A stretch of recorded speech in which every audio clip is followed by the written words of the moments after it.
అందరికీ నమస్కారం.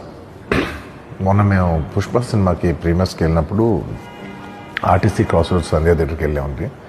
అక్కడ అనుకోకుండా క్రౌడ్ టర్న్అవుట్ ఎక్కువ అవటం వల్ల నేను సినిమా చూసి వచ్చిన తర్వాత మాకు తెలిసిన విషయం అంటే నెక్స్ట్ డే మార్నింగ్ దట్ ఆ క్రౌడ్లో ఒక ఫ్యామిలీ వచ్చారు.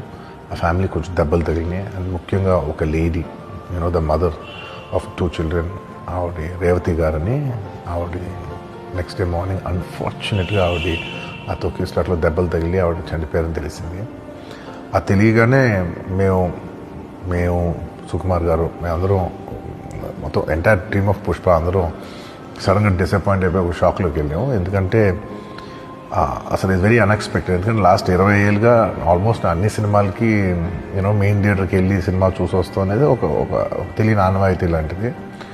అండ్ ఇన్నేళ్ళుగా ఎప్పుడు జరగలేదు. సడన్గా ఇది జరిగేసరికి మేమందరం కూడా చాలా డిసప్పాయింట్ అయ్యి చాలా షాక్లోకి వెళ్ళాం. ఈ న్యూస్ తెలిసిన వెంటనే ఆన్ ద ఫస్ట్ డే మేము కానీ ఎవరం కానీ టీం కానీ ఎవరం కానీ ఈ పుష్ప సెలబ్రేషన్స్లో యాక్టివ్గా పాల్గొనలేకపోయింది. We all feel very sad. ఎందుకంటే మేము సినిమా తీసేదే జనాలు థియేటర్కి వచ్చి ఎంజాయ్ చేయాలని.